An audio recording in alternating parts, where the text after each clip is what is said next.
بسم اللہ الرحمن الرحیم۔ پچھلے 11 لیکچرز میں تو ہم نے ڈیٹیل سے جو اللہ تعالیٰ کے احکامات قرآن مجید میں اور رسول اللہ صلی اللہ علیہ وسلم کی سنت میں جو احکامات ہیں اس کی اسٹڈیز ہم کر چکے ہیں۔ اب ہم ڈیٹیل سے علم الفقہ کی اسٹڈی کرتے ہیں، جس کا ہم ایک پورا انٹروڈکشن ڈیٹیل کے ساتھ کہ کیا کیا فقہ ہے، کیسے بنا ہے اور کیا کیا اس کے معاملات ہیں، اور اس کی پھر ہسٹری ہم اگلے لیکچرز میں دیکھتے ہیں، اسپیشلی فقہ کی ہسٹری۔ یہ ہمارا ٹاپک ہے، کیونکہ اس کے بعد پھر ہم اگلے ایڈوانسڈ اسٹڈیز تک پہنچ جائیں گے۔ علم الفقہ کیا ہے؟ ابھی تک آپ نے جتنے جو آپ 11 لیکچرز اب سن چکے ہیں، تو اس میں بتائیے علم فقہ ہے کیا اور کیسے بن گیا، یہ سوال۔ اب آپ کو جتنا علم ہے آپ ذرا خود اس پہ سوچ لیجئے۔ وحی اور عقل کا امتزاج کیا کہ وحی تو وہ ہے نا جو اللہ تعالیٰ کی طرف سے نبیوں اور رسولوں پہ جو اللہ کا میسج آتا تھا، اور عقل وہ ہے کہ جو لاجیکلی ہر انسان میں آتی ہے۔ تو اس کا کیا تعلق ہے فقہ کے ساتھ؟ فقہ اور اصول فقہ میں کوئی فرق کیا؟ یا میرا سوال ہے، یہ جسٹ ایک برین سٹارمنگ کے طور پہ آپ کے ذہن میں یہ کوشچنز عرض کر رہا ہوں تاکہ آپ اس پہ غور کرنا شروع کریں۔ فقہ اور قانون میں کیا فرق ہے؟ منصوص اور غیر منصوص مسائل کیا ہوتے ہیں؟ آپ کہیں گے یہ کیا چیز ہے جی؟ اب منصوص میں سمپلی بتا دوں، منصوص وہ دینی احکامات ہیں کہ جو قرآن مجید میں یا پھر رسول اللہ صلی اللہ علیہ وسلم نے پریکٹیکلی اسے کر کے دکھا دیا، وہ منصوص ہیں۔ اور غیر منصوص تو واضح ہوگا کہ جو اس کے علاوہ۔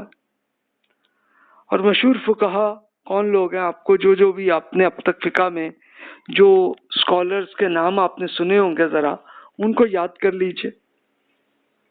اب آئیے ہم ڈیٹیل سے آتے ہیں کہ علم الفقہ ہے کیا۔ اس کو ہم قرآن مجید ہی سے ہم سٹارٹ کرتے ہیں۔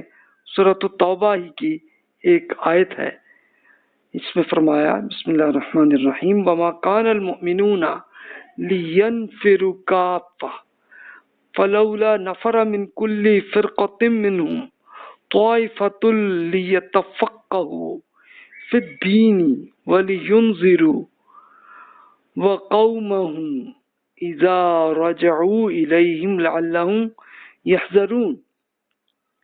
یہ تو ممکن نہیں تھا کہ مسلمان سب کے سب نکل کھڑے ہوتے، مگر ایسا کیوں نہ ہوا کہ ان کے ہر گروہ میں سے کچھ لوگ نکلتے تاکہ دین میں ایک بصیرت یعنی ایک تفصیلی علم وہ پیدا کرتے اور اپنی قوم کے لوگوں کو ان کے ان رویوں پر خبردار کرتے جب ان کی طرف لوٹتے، اس لیے کہ وہ اللہ تعالیٰ کی گرفت سے بچ سکتے۔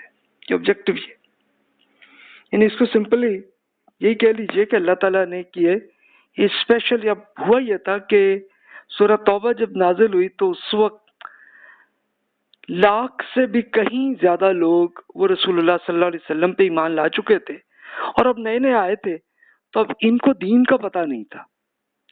تو اب اللہ تعالیٰ نے بتا دیا کہ بھی دیکھیے اب ہر قبیلے میں اور ہر ایریے کے سارے بندے تو پریکٹیکلی نہیں آ سکتے، اور ظاہر ہے کہ علمی ذوق بھی نہیں ہو سکتا، تو کچھ لوگ ہیں کہ جو بہت ڈیپتھ کے ساتھ وہ رسول اللہ صلی اللہ علیہ وسلم سے آ کے سیکھ لیں، سیکھ کے پھر آپ اپنی اپنی قوموں کو اسپیشلی کیا کریں کہ وہ اللہ تعالیٰ کی گرفت سے بچائیں۔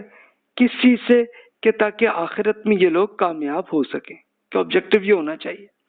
اب یہ دیکھیے کہ یہ آیت جو ہے اس کی امپلیکیشن، اس پہ عمل پھر رسول اللہ صلی اللہ علیہ وسلم کے زمانے سے ہی اس پہ عمل ہوا اور آج تک جاری ہے۔